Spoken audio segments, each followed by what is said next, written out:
জমির কাছে গিয়ে পরের জমির আল কাটে। আপনাদের এইদিকে না, আমাদের ওইদিকে। আপনাদের এদিকেও আছে? আচ্ছা, যদি আছেন সুদরে যান। আপনি পরের জমিন 1 বিঘত নিয়ে নিলেন, 1 চাকর নিয়ে নিলেন। মরণের সময় তাকিয়ে দেখবেন রে বন্ধু, কত মানুষের কবর খোলা হলো, কবরটা মাপে খোলা হলো। লাশকে যখন কবরে শোয়াতে যায়, কবর ছোট পড়ে যায়, কবর ছোট পড়ে যায়, কবর ছোট পড়ে যায়। এমনকি আমার মা বোনেরাও তো আল কাটতে যায় না জমির, তারপরেও এদের কবর অনেক সময় ছোট পড়ে যায়। এবার মা বোনেরা বলবে, হুজুর তাহলে আমাদের কবরটা কেন ছোট পড়ে, কেন ছোট পড়ে? আমার কিছু কিছু মা বোনেরা এমন আছে, এরা এমন হিংসুটে কাজ করে। কেমন হিংসুটে কাজ করে? যদি পাশের বাড়ির মুরগি, পাশের বাড়ির হাঁস যদি এর বাড়িতে চলে আসে, অনেক সময় কি করে ঢিল মেরে ইচ্ছা করে মাথা ফাটিয়ে দেয়। হ্যাঁ না গো, বলে আমার জায়গায় কেন আসলো, আমার পুকুরে কেন আসলো, তোর হাঁসটা আমার পুকুরে কেন আসলো? এই যে মা, তোমার মনে হিংসা, তোমার অন্তরের মধ্যে হিংসা ভরা, তোমার একটুকু জায়গা তুমি পশু পাখিকে ব্যবহার করতে দিলে না, পশু পাখির জন্য তুমি রাখলে না। হাঁস চড়ছে জমিনের উপরে, তোমার হিংসায় গা জ্বালা করছে। অতএব জমির মধ্যে কিছু নাই, শুধু চাষ করবে, নাঙ্গলটা চালিয়েছে, মিথ্যে বলছে, মিথ্যা কথা বলছে। আমি জমিনের মধ্যে কালকের মাছ ছেড়েছি, তোর হাঁস চড়ছে। তো তুমি যদি সামান্য জায়গা নিয়ে এই রকম হিংসি করো, তুমি ভেবে রাখো মরণের পরে অন্ধকার কবরে তোমার কবরের জায়গাটা ছোট হয়ে যাওয়ার সম্ভাবনা থাকতে পারে কি পারে না বাবা? বলো চাচা। নিশ্চয়ই পারে। যে কথা বলেছিলাম, মুসলমান, আল্লাহ পাক রব্বুল আলামিন বলেন, বান্দারে জান্নাতে ঢোকার জন্য শুধু জুম্মার নামাজে হবে না, শুধু জুম্মার নামাজে হবে না, 5 ওয়াক্তের নামাজ লাগবে। তারপরে তুমি জান্নাতের দরজা, জান্নাত খুলে ঢুকতে পারবে। আল্লাহ পাকের কোরআন জানাই, ফাদখুলি ফি ইবাদি। যে সকল আমার বান্দা বান্দিরা আমার ইবাদতে মগ্ন থাকবে, আমার ইবাদত করবে, আমার বান্দেগি করবে, ওয়াদখুলি জান্নাতি। জোরে বলুন। মরণের পরে অন্ধকার কবরে যাবে, আমি আল্লাহ তাদের জন্য আল্লাহর দয়ার জান্নাতটা খুলে দেব। আরেকবার বলুন সুবহানাল্লাহ। আজকাল মুসলমান এরা আল্লাহর কথা মানে না। বলেছিলাম না, যে জায়গায় বলেছিলাম ডাক্তারের কথা এরা বিশ্বাস করে শিরক করেছিল, ওর আগে বলেছিলাম মুসলমান আল্লাহর কথা মানে না। মুসলমান আল্লাহর কথা মানে না। এবার আপনি বলবেন, হুজুর মুসলমান কেমন করে আল্লাহর কথা মানে না? আমি দুনিয়া বিজিয়ে যুক্তি দিয়ে কোরআন হাদিস থেকে আপনাদের যুক্তি দিচ্ছি, আপনারা মিলিয়ে নেন। কিছু কিছু মুসলমানের ছেলে, কিছু কিছু মুসলমানের মা বোনেরাও, কিছু কিছু মুসলমানের জোয়ান যুবক ভাইয়েরাও, ওরে বন্ধু দুঃখ নিও না আমার কথায় অন্তরে ব্যথা নিও না বন্ধু। তোমার যদি ভালো লাগে তুমি মেনে নেবে, নচেত তুমি যদি অন্তরের মধ্যে রাগ করো, যদি তোমার রাগ করতে হয়, আমার মতো হুজুরের প্রতি রাগ করে কোনো লাভ হবে না।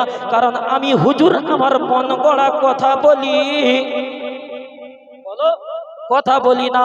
আল্লাহ যার কোরআনে যেইটা বলে, নবী তার পাক হাদিসে যেইটা বলে, ওই হক কথাগুলো আপনাদের সামনে তুলে ধরেছি। যে কথা বলেছিলাম, কিছু কিছু মুসলমান 100-র মধ্যে 90% মুসলমান, 100-র মধ্যে 90% মুসলমান, এরা আল্লাহর কথাকে মানে না, এরা আল্লাহর কথাকে মানে না, নবীর কথাকে মানে না। যদি বলেন কেমন করে হুজুর, কেমন করে, যুক্তি না দিলে আমরা আপনাকে এখান থেকে যেতে দেব। যুক্তিটা নিয়ে নেন। বলো মুসলমান, বলো ওগো মেদিনীপুরের মুসলমান, আপনাদের এই দিকে মুরগির গোশত আপনারা খান কি খান না? কথা বলেন। নিশ্চয়ই খান। মুরগির গোশত আমার আপনার জন্য হালাল কি হারাম? কথা বলো। হালাল না হারাম চাচা? আচ্ছা, ইউটিউব চলছে তো, ভিডিও হচ্ছে তো নাকি? দেখতে পাচ্ছেন আপনি? টাইম উঠছে ইনশাআল্লাহ। তো যে কথা বলেছিলাম, মুসলমান মুরগির গোশত আমাদের জন্য কিন্তু হালাল। আপনাদের এই দিকে রুই মাছ পাওয়া যায়, পোনা মাছ পাওয়া যায়, হারাম কি হালাল? হালাল। আমরা খাই কি খাই না? নিশ্চয়ই খাই। খাসির মাংস পাওয়া যায় আপনাদের বাজারে, খাসির মাংস হালাল কি হারাম? হালাল। বলো মুসলমান, বলো এই জিনিসগুলো হালাল থাকার পরে অনেক সময় আমাদের রোগ ব্যাধি হলে ডাক্তার বাবু বলে দেয়, বাবু রে, ওরে আমার বন্ধু রে, তোমার জন্য মুরগির গোশত খাওয়া যাবে না, মাছ খাওয়া যাবে না, খাসির মাংস খাওয়া যাবে না, গরুর মাংস খাওয়া যাবে না। বন্ধু, তুমি যদি এইগুলো জিনিসগুলো যদি খাও তাহলে খুব একটা বেশি দিন তুমি বাঁচবে না। সেম কথা ডাক্তার মা বোনদেরকেও বলে দেয়, এইগুলো তুমি খেতে পারবে না, এইগুলো তুমি খেতে পারবে না, এইগুলো যদি তুমি খাও তোমার যে অসুখটা ভিতরে রয়েছে, তোমার যে ভিতরে সুগারটা রয়েছে, ওই জন্য তুমি কি করবে, খুব একটা দুনিয়ার জমিনে বেশি দিন বাঁচতে পারবে না। বলো মুসলমান, বলো, ওই জিনিসগুলো হালাল হওয়ার পরে ডাক্তার বাবু যদি আমাদেরকে বলে দেয়, আমরা ওই হালাল জিনিসগুলোকে ছেড়ে দেই কি ছেড়ে দেই না? কথা বলো। নিশ্চয়ই আমরা ছেড়ে দেই, হালাল জিনিস হওয়ার পরেও ছেড়ে দেই, কারণ দুনিয়ার জমিনে কিছুদিন বাঁচার জন্য। বলো মুসলমান, বলো, দুনিয়ার জিন্দেগিতে 60 বছর বাঁচবো কিংবা 70 বছর বাঁচবো কিংবা 80 বছর বাঁচবো, বর্তমান জামানায় এর চেয়ে বেশি দিন খুব একটা মানুষ বাঁচে না। এই 80 বছর বাঁচার জন্য শখের খাবারকে ছেড়ে দিলাম, মাছ ছেড়ে দিলাম, গোশ ছেড়ে দিলাম, রুই মাছ ছেড়ে দিলাম, খাসির মাংস ছেড়ে দিলাম, সমস্ত কিছু ছেড়ে দিলাম। কার কথা শুনে? বলো, ডাক্তারের কথা শুনে। এবার এই জাতি, মুসলমান জাতি কতটা ছেঁচড় হয়ে গেছে, কতটা লম্পট হয়ে গেছে, এরা কেমন ভাবে চিটিংবাজি আল্লাহর সঙ্গে করে শোনো। বলে, ওগো খোদা রব্বানা, ডাক্তারের কথা শুনতে রাজি, তোমার কথা শুনতে রাজি না। এবার আপনি জ্ঞানীজীবী মানুষ, বুদ্ধিজীবী মানুষ বলবেন, হুজুর কেমন করে আল্লাহর কথা শুনি না, ডাক্তারের কথা কেমন করে শুনি? আল্লাহ পাক রব্বুল আলামিন বলেন, বান্দারে, দুনিয়ার জমিনে তোমাকে আমি আল্লাহ পাঠালাম, সুদের টাকা তুমি খাবে না, মদ তুমি খাবে না, বন্ধন গ্রুপের টাকা তুমি নেবে না, লটারির টিকিট বান্দা তুমি কাটবে না। ওগো বান্দা, কোনো হারাম জায়গায় কোনো হারাম জিনিসকে ভক্ষণ করবে না। এইগুলো আল্লাহ আমাদের মানা করে। বলো মুসলমান, বলো, ডাক্তার একবার বলার পরে ডাক্তারের কথাকে মেনে ওই জিনিসগুলোকে আমরা মুসলমান জাতি ছেড়ে দেই। আল্লাহ বলার পরেও আমরা মুসলমান জাতি সুদ ছাড়তে পেরেছি এখনে? কথা বলো, বলবো না, ঘটনা বলবো, ঠিক আছে তো? এইগুলো ইনশাআল্লাহ। এই সুরাজ, তুমি এখানে থাকো। যে কথা বলেছিলাম, মুসলমান আল্লাহর কথা শুনে সুদ ছাড়তে পারলাম না, আল্লাহর কথা শুনে এখনো পর্যন্ত মদ ছাড়তে পারলাম না, আল্লাহর কথা শুনে এখনো পর্যন্ত গেজার বোতল ছাড়তে পারলাম না, গেজার কলকে ছাড়তে পারলাম না। আল্লাহ পাকের কথা শুনে এখনো মুসলমান ঘরের জাতি হয়ে বাজারে বাজারে সকালবেলা লটারির টিকিট না কাটলে এ জাতির কিছু কিছু মুসলমানের বাচ্চা আছে, এদের পেটের ভাত হজম হয়। কাটে লটারি আপনাদের এদিকে? আপনাদের এদিকেও কাটে? ও বাবা, আমি জানি শুধু আমাদের এদিকে কাটে, তাহলে তো বলতে হবে কিছু। শোনো মুসলমান, শোনো, আল্লাহ বলে, বান্দারে, ওই তো তোর কাছে দুনিয়ায় পরিষ্কার প্রমাণ, তুই ডাক্তারের কথা শুনে একবারে ছেড়ে দিলি। আমি আল্লাহ করা কথা শুনে আমার আল্লাহ পাক রব্বুল আলামিন তার পাক কালামের মধ্যে বলে, কোরআন শরীফের মধ্যে বলে, যেইটা আমরা কোরআন নামে চিনি, আল্লাহ পাক রব্বুল আলামিন বলেন, ও আহাল্লাল্লাহুল বাইয়া ওয়া হাররামার রিবা। আল্লাহ পাকের কোরআন জানাই, ও আহাল্লাল্লাহুল বাইয়া ওয়া হাররামার রিবা। আমি আল্লাহ পাক রব্বুল আলামিন মুসলমান জাতির জন্য সুদকে স্পষ্ট হারাম করেছি। আমার কথা, মাদ্রাসা পাশে আপনাদের গিয়ে হুজুরকে জিজ্ঞাসা করেন, পাশে যোগ্য আলেম বসে আছে, জিজ্ঞাসা করেন, আল্লাহ কোরআনে এইটাই বলে, ওগো খোদা রব্বানা, তুমি কি বলো? আল্লাহ পাক রব্বুল আলামিন বলেন, ওয়া আহাল্লাল্লাহুল বাইয়া ওয়া হাররামার রিবা। আমি আল্লাহ পাক রব্বুল আলামিন সুদকে এই মুসলমান জাতির জন্য আমি আল্লাহ স্পষ্ট হারাম করেছি। সুদকে হারাম করেছি এবং ব্যবসাকে আমি আল্লাহ হালাল করেছি। আল্লাহর কোরআন, আমার কথা নয়। এবার আপনি ধরো ব্যবসা করছেন, ধরে নেন আপনি কোনো একটা মালকে 10 টাকায় কিনে এনেছেন, কথা বুঝছেন চাচা? 10 টাকায় কিনে এনেছেন, হয়তো আপনার খরচ পড়েছে ধরে নেন আরো 20 টাকা খরচ দিয়ে 30-40 টাকা আপনার ওতে খরচ। আমি হুজুর আপনার কাছ থেকে বলছি, চাচা আমি এই কাপড়টা নেবো, আপনি কি বিক্রি করবেন? বলছেন যে হুজুর হ্যাঁ নিশ্চয়ই বিক্রি করব, তবে মালটার দাম 100 টাকা। ক টাকা কথা বুঝবে? কত টাকা গো?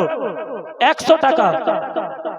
তো আপনি 30 টাকায় কিনে 10 টাকা গাড়ি খরচা করে 40 টাকা খরচ করে মালটাকে 100 টাকায় বিক্রি করলেন। আল্লাহর রাসূল সাল্লাল্লাহু আলাইহি ওয়াসাল্লাম বলে ওইটা জায়েজ, ওইটা জায়েজ। কারণ আল্লাহ তার কোরআনে স্বয়ং বলে দিয়েছে ওই ব্যবসা করো বান্দা, তোমার জন্য হালাল। কারণ তুমি তো বলে বিক্রি করতেছো আমার ভাই আমার এই মালটা যদি লাও তোমাকে 100 টাকা দিতে হবে। আল্লাহর রাসূল সাল্লাল্লাহু আলাইহি ওয়াসাল্লাম বলে ওরে আমার উম্মত উম্মতানিরা, তোমরা যেন সুদ তো দূরের কথা সুদের ধারে পাশেও যেও না। কারণ সুদ এমন একটা ভয়াবহ অবস্থা। আল্লাহর রাসূল সাল্লাল্লাহু আলাইহি ওয়াসাল্লাম বলে আখেরি জামানায় এমন একটা সময় আসবে, আখেরি জামানায় এমন একটা সময় আসবে মুসলমান বাড়িতে বাড়িতে দেখতে পাবে, মুসলমান বাড়িতে বাড়িতে দেখতে পাবে 100-র মধ্যে 90% ঘরে সুদের ব্যবসা চালু হয়ে যাবে। আর সেই জিনিসটা আমাদের সমাজে দেখা যাচ্ছে কি যাচ্ছে না বলো? তাই বন্ধু যারা তোমরা এই সুদের কারবার করো, যারা এই বন্ধন গ্রুপের কারবার করো, ও আমার মা বোনেরা আমি তোমাদের ছেলের মতো বলে যাই, তোমাকে দুঃখ দেওয়ার জন্য বলছি না, তোমাকে আমি বলে যাই তোমার ভালো লাগে তুমি আমল করবে, তোমার না ভালো লাগে তুমি আল্লাহর দরবারে জবাব দেবে। কারণ আমি আমার রাস্তা থেকে ক্লিয়ার হতে এসেছি। কারণ কিয়ামতের দিন হাসরের ময়দানে আল্লাহ পাক রব্বুল আলামিন কিছু কিছু বক্তাকে সর্বপ্রথম, ভালো করে শোনো, সর্বপ্রথম ওদের জিভটাকে আগুনের একটা শিক দিয়ে টেনে জাহান্নামের মধ্যে ঝুলিয়ে রাখবে। তখন আপনাদের মতো এইরকম কিছু আল্লাহ বলা শ্রোতা, কিছু নামাজি পরেশগার শ্রোতা, তারা ওই দিনকার প্রশ্ন করবে, ওগো খোদা রব্বানা, 24 পরগনা থেকে হুজুর এসেছিল আমাদের গ্রামে জলসা করার জন্য। আমরা হাজার হাজার মানুষ হুজুরের সামনে বসে জলসা শুনলাম, খুব সুন্দর কথা বলেছিল। আজ হুজুরকে কেন এই রকম জিভটা টেনে ঝুলিয়ে রেখেছো বলো? ওই সময় আল্লাহ পাকের একটা জবাব আসবে। জবাবটা কি বলবো? আল্লাহ পাকের একটা জবাব আসতে থাকবে, হুজুর তোমার কাছে জলসা করতে যেতে পারে, হুজুর কি করেছে? হক কথাগুলোকে তোমার সামনে তুলে ধরে না। শুরুতে যে কথা বলেছিলাম ওয়াজ হয় কয় রকমের, কথা মিলছে? ওই কথার সঙ্গে কথা টাল খাচ্ছে তো? ওয়াজ হয় 3 রকমের।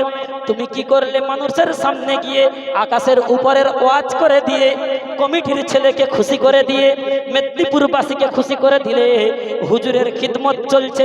গরু গোশ খাবে না মুরগি গোশ খাবে নাকি পোল্ট্রির গোশ খাবে, মাটির তলার ওয়াজ করে এদিকে মা বোনেরাও কান্না করে পাগলা, কান্না করে পাগলা।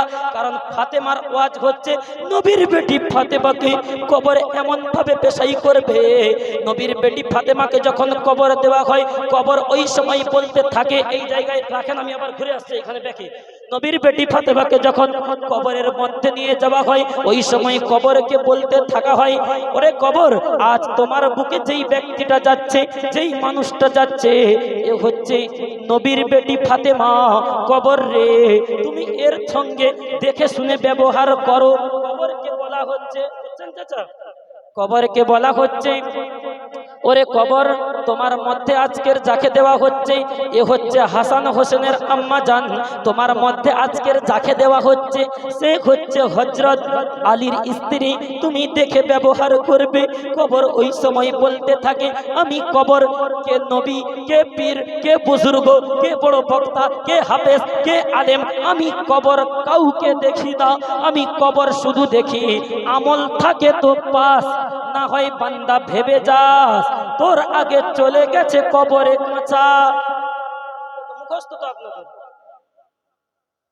তোর আগে চলে গেছে কবরে কাঁচা বাঁশ, বান্দা তুই ভেবে যাস। এ মা ফাতেমার কাহিনী শুনে এরা কান্না করে পাগলা, কান্না করে পাগলা।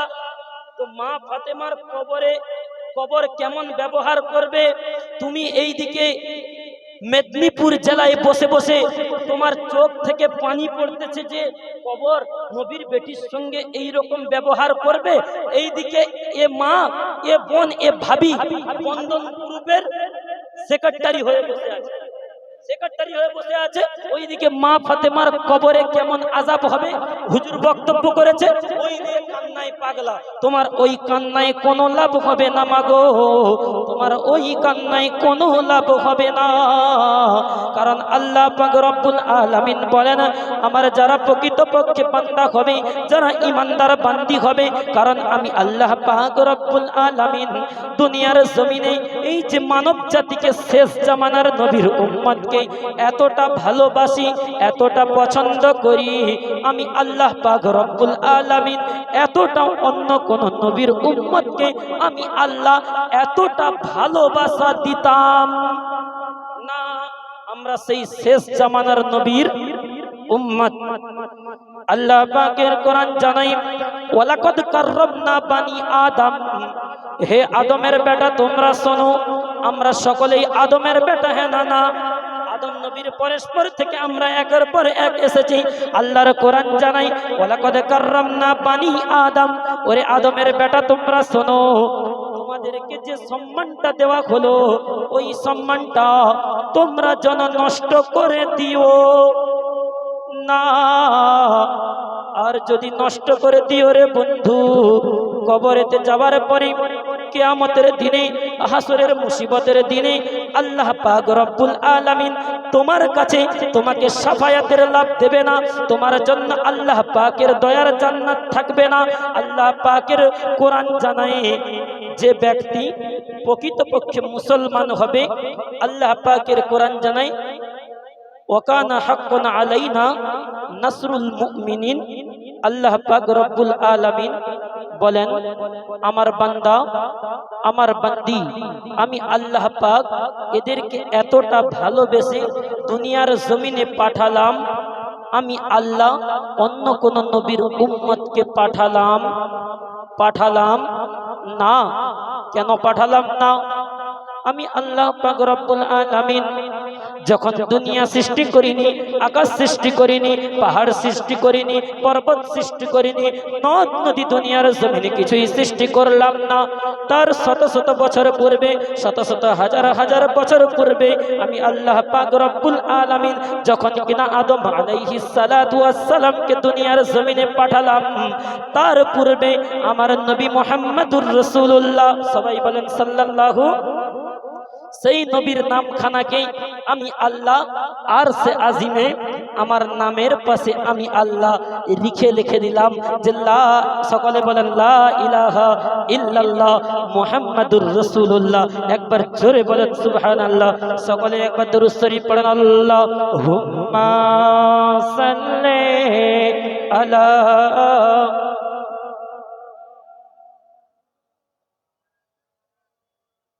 ওয়ালা আলি সাইয়্যিদিনা মাওলানা মুহাম্মদ। তো আমাদের সম্মানটাকে আমাদের নষ্ট করা যাবে না। আমরা দুনিয়ার জমিনে দেখতে পাই, আজ আমার মা বোনেরা এরা কি করে, রাস্তায় যখন বার হয় এরা পর্দা খুব একটা করে না, মাথায় কাপড় ও দিতে চায় না। এরা কি বলে, মাথায় কাপড় দিতে পারবো না। ওগো হুজুর, তুমি যতই জলসা করো, যতই ওয়াজ করো না কিনা, সমস্ত কিছু আমরা করতে পারি, মাথায় শুধু কাপড়টা দিতে পারবো না, সমস্ত কিছু মানতে পারি, নামাজটা পড়তে পারবো না, সমস্ত কিছু করতে পারি। পেটে গ্যাস হয়, তাই পবিত্র মাহে রমজানের রোজা রাখতে আমরা পারবো না। আগে করার সময়, মা শোনো, যুক্তিপূর্ণ কথা বলছি শোনো, আগে করার সময় আমরা দেখতে পেতাম যখন মানুষ মারা যেত, যারা বয়স্ক, যাদের 60 বছর 70 বছর হয়ে গেছে, যারা আপনারা বসে আছেন, যখন মানুষ মারা যেত, আজ থেকে 25 বছর 30 বছর পূর্বে আপনারা লক্ষ্য করে দেখেছেন নিশ্চয়ই, মানুষ যখন মারা যেত আগে থেকে মানুষ বুঝতে পারত। কেমন বুঝতে পারত? ও হাঁ কাটতো, নিঃশ্বাস একবার যেত একবার আসতো, একবার যেত একবার আসতো। মুখের মধ্যে মুরব্বীরা এক চামচ এক চামচ করে, মা দাদি, যদি ছেলে হয় আব্বা, যদি আব্বা হয় ছেলে, কি করতো, মুখে ছোট চামচে চামচে করে পানি দিত। ঠিক না ভুল কথা চাচা? আচ্ছা, ওই জিনিসটা এই 2020 সাল থেকে এখন আর খুব একটা দেখা যায় বলে মনে হয়? খুব একটা দেখা যায় না। ওই জিনিসগুলো খুব একটা দেখা যায় না, কারণ আগে করার সময় মানুষ অনেক সৎ ছিল, অনেক ভালো ছিল। এখন আমার আপনার মনে শুধু হিংসায় ভরা। কষ্ট পাচ্ছেন আপনারা, রাগ করছেন? আমার কথা নয়, আমরা আমাদের মনের ভিতরে হিংসায় ভরা। ওই সময় মানুষ সাদা সিধা ছিল, মনের মধ্যে কোনো কাদা ছিল না, মনের মধ্যে কোনো ময়লা ছিল না। এইদিকে চাচা বিছনায় শয্যায় সজ্জিত, ভালো করে শোনো, বিছনায় শয্যায় সজ্জিত, বুড়ি চাচিমা বিছনায় শয্যায় সজ্জিত, বুড়ো দাদিটা বিছনায় সজ্জিত। কি করে 1 বছর হয়ে যায়, 2 বছর হয়ে যায়, পিঠের মধ্যে ঘা হয়ে যায়, তারপরেও মরে। বললাম না কি গো? তারপরেও মরে না। এইদিকে ইমাম সাহেবকে ডেকে কুলখানি, কলেমাখানি, বড় দোয়া সমস্ত কিছু করে দিচ্ছে। হুজুর দোয়া করে, ওগো খোদা রব্বানা, চাচাকে হয় সুস্থ করো, নচেত দুনিয়া থেকে তুলে নাও, কমসে কম কবরে শান্তি পাক। ওই সময় হুজুর কান্না করে করে পাগলা, ওগো খোদা রব্বানা, হয় সুস্থ করে দাও, নচেত সহি সালামতে দুনিয়া থেকে তুলে নাও। হুজুর দোয়া করার পরে ও চাচা তারপরেও মরে। আর এখন দোয়া করা লাগে না, হুট করে মরে যাচ্ছে। কেমন? চা দোকানে চা খাচ্ছে, বলে জানিস আজ ইসলাম ধর্ম শেষ হয়ে যাচ্ছে, ইসলাম ধর্ম আজ আগে করার মতো শান্তি নাই। শান্তি থাকবে কি করে? চিটিংবাজ বসে বসে চা খাচ্ছে আর বলছে, ওইদিকে মসজিদে আজান হচ্ছে, আজান হচ্ছে, আর কি বলতেছে জানিস, আমাদের ইমাম সাহেবটা অনেক দিন হয়ে গেছে, একে আর খুব একটা বেশি দিন রাখা যাবে না। জানিস, আমাদের ইমাম সাহেবের মেয়েটা পালিয়ে গেছে। চায়ের দোকানে বসে বসে চা খাচ্ছে আর গীবত করছে, বলছে ইসলাম আর ধ্বংসের দিকে। বলো মুসলমান, বলো, ও তো নিজেই ওই চায়ের দোকানে বসে বসে ইসলামকে ওই তো নিজেই তো ধ্বংসের দিকে ঠেলছে। ও তো নিজেই ইসলামকে ধ্বংসের দিকে ঠেলছে, ওই দিকে বলছে ইসলাম ধ্বংসের দিকে। না বন্ধু না, দুঃখ নিও না, ব্যথা নিও না, কারণ আল্লাহ পাক রব্বুল আলামিন বলেন, যারা প্রকৃতপক্ষে আমল বালা হবে, যারা প্রকৃতপক্ষে আমার বান্দা হবে, যারা প্রকৃতপক্ষে আমার বান্দি হবে, মৃত্যুর সময় তাদের কোনো কষ্ট হবে না, মৃত্যুর সময় তাদের কোনো যন্ত্রণা হবে না। আজ সমাজে আমাদের দেখা যায় স্ট্রোক নামক একটা রোগ রয়েছে, মানুষ হুট হুট করে মারা যাচ্ছে, ফটাং ফটাং করে দুনিয়ার জমিন থেকে মানুষগুলো বিদায় নিয়ে চলে যাচ্ছে। এই রকম মরণ হচ্ছে কেন? আল্লাহর রাসূল পাক হাদিসের মধ্যে জানায়, যখন দুনিয়ার জমিনে মানুষের পাপাচার বেড়ে যাবে, মানুষের হিংসা বিদ্বেষ বেড়ে যাবে, মানুষ কি করবে? খারাপিয়াতের মধ্যে লুটিয়ে পড়বে, মানুষ কি করবে? সুদের মধ্যে যখন লুটিয়ে পড়বে, মানুষ যখন হারামের মধ্যে জড়িয়ে পড়বে, আমি আল্লাহ পাক রব্বুল আলামিন ওই সময় দুনিয়াটাকে আর বেশি দিন টিকিয়ে রাখবো না। ভালো ভালো মানুষকে আমি আল্লাহ দুনিয়ার জমিন থেকে আমি আল্লাহ তুলে নেব। জোরে বলুন, ভালো ভালো মানুষগুলোকে তুলে নেব, কারণ